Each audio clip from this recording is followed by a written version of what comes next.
নোয়াখালীর মানুষের আতঙ্কের নতুন নাম বৃষ্টি। আসলেই যখন নোয়াখালীর আকাশে বৃষ্টি দেখা দেয় তখন নোয়াখালীর মানুষের মাঝেই আতঙ্কের সৃষ্টি হয়। সেই আতঙ্ক সৃষ্টি হওয়ার একটি মাত্র কারণ, সেটি হচ্ছে অল্প বৃষ্টিতেই নোয়াখালীতে কিন্তু প্রচুর পরিমাণে জলাবদ্ধতা সৃষ্টি হয়। যে জলাবদ্ধতা সৃষ্টি হওয়ার কারণে এই নোয়াখালীর মানুষের জনজীবন একেবারেই বিচ্ছিন্ন হয়ে পড়ে। আপনাদেরকে যদি আমরা জানিয়ে রাখি, গত কয়েকদিন নোয়াখালীর আকাশে মুষলধারে যখন বৃষ্টি হয়, এই বৃষ্টির কারণে নোয়াখালীর রাস্তাঘাট থেকে শুরু করে মানুষের ফসলি জমি পানির নিচে নিমজ্জিত হয়। তখন মানুষের চলাফেরা একেবারেই অনুপযোগী হয়ে পড়ে। যা আমরা আপনাদেরকে এনটিভির মাধ্যমে বারবার দেখানোর চেষ্টা করেছিলাম, নোয়াখালীর আকাশে যখন বৃষ্টি শুরু হয় তখন এই জলাবদ্ধতা সৃষ্টি হওয়ার কারণে নোয়াখালীর যে রাস্তাঘাটগুলো রয়েছে, রাস্তাঘাটগুলোর উপরে কোথাও হাঁটু পরিমাণ পানি, কোথাও কোমর পরিমাণ পানি উঠেই কিন্তু মানুষের একেবারে চলাচলের বিঘ্ন ঘটে। অন্যদিকে যদি আপনাদেরকে আমরা আরও জানিয়ে রাখি যে গতকালকে আমরা আপনাদেরকে জানানোর চেষ্টা করেছিলাম যে নোয়াখালীতে 3 ঘন্টার বৃষ্টিতে 59 মিলিমিটার বৃষ্টিপাত রেকর্ড হয়। এতেই নতুন করে নোয়াখালী জেলা শহর থেকে শুরু করে প্রত্যেকটি জায়গায় কিন্তু নতুন করে পানি আরও প্রায় 1 ফুট পরিমাণ পানি বেড়ে যায়। আপনাদেরকে আমরা যদি আসলে দেখানোর চেষ্টা করি, দেখেন চারদিকে পানি কিন্তু এভাবে কিন্তু থই থই করছে। এটি কিন্তু নোয়াখালী খালের একটি চিত্র।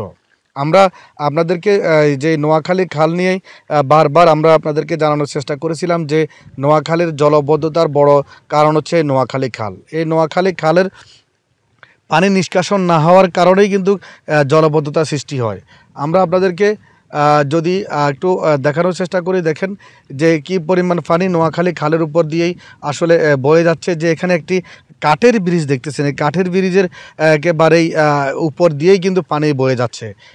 গত কিছুদিন পূর্বে কিন্তু এই ব্রিজটির উপরে 2 ফুট পানি ছিল। যখন পানি একটু কমতে থাকে তখন এই ব্রিজটির উপর থেকে পানিগুলো একটু নেমে যায়। তো এখন আবার গতকালকের বৃষ্টিতেই এই ব্রিজটির উপরে পানি উঠতে শুরু করে। অন্যদিকে এই যে নোয়াখালীর পানিগুলো, যে খালের যে পানিগুলো দেখতেছেন, এটি কিন্তু একেবারে থই থই অবস্থায়, এদিকেও যাচ্ছে না, ওই দিকেও যাচ্ছে না, কোনো দিকে যাচ্ছেন না, একেবারেই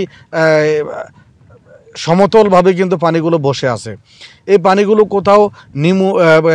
কোথাও যখন যাওয়ার পথ নাই, তখন কিন্তু এই বৃষ্টি যখন হয়, অল্প বৃষ্টিতে কিন্তু নোয়াখালীর মানুষের দুর্ভোগ সৃষ্টি হয়। আমরা আপনাদেরকে দেখিয়েছি যে নোয়াখালীতে এই বৃষ্টির কারণে কি পরিমাণ ক্ষয়ক্ষতি হয়েছিল।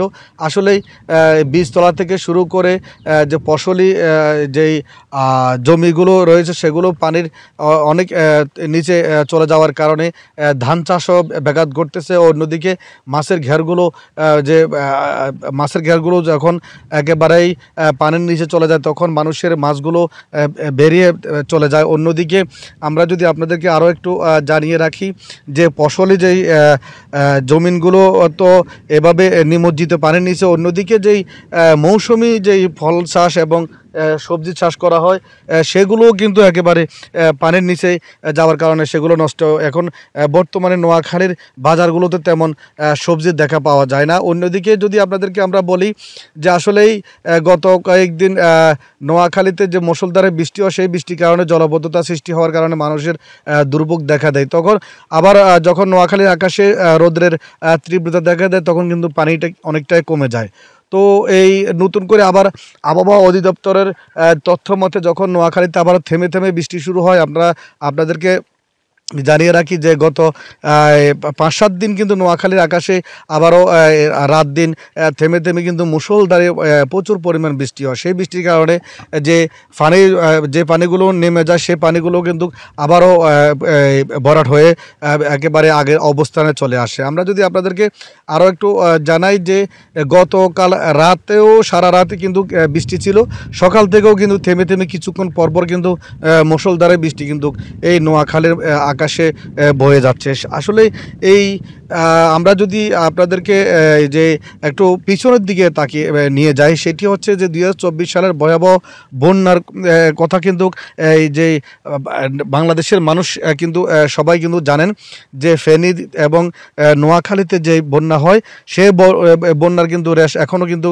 কাটেনি, কারণ মানুষের সেই ক্ষয়ক্ষতির এখনও সেই ক্ষয়ক্ষতির থেকে মানুষ এখনও ফিরে আসতে পারেনি। অন্যদিকে এবছর আবার যখন বৃষ্টি শুরু হয়, আমরা কয়েকজন কৃষকের সাথে কথা বলেছি যারা বীজতলা করেছেন, তাদের সাথে আমরা কথা বলেছি। তারা আমাদেরকে জানিয়েছেন যে তাদের বীজতলাগুলো নষ্ট হওয়ার কারণে তারা এবছর আবারও চাষাবাদ থেকে তারা দূরে সরে যেতে হচ্ছে, কারণ কয়েকবারই তারা বীজতলায় ধান বপন করেছিলেন, সবগুলো কিন্তু বারবার নষ্ট হয়েছে। তো আসলে নোয়াখালীর মানুষের যে দুর্ভোগ এবং যে তাদের অর্থনৈতিক যে তাদের ক্ষয়ক্ষতি হচ্ছে, আসলে এটি পুষিয়ে ওঠা অনেকটাই কিন্তু কষ্টদায়ক হয়ে উঠেছে। অন্যদিকে যদি আমরা আপনাদেরকে আরও একটু বলি যে এই নোয়াখালীর আকাশে যদি আরও কয়েকদিন এভাবে মুষলধারে বৃষ্টি থাকে, বা এই আমরা জানি এখনও বর্ষা মৌসুম সামনের দিকে এখনও অনেক বাকি রয়েছে, যদি এভাবে পানি যদি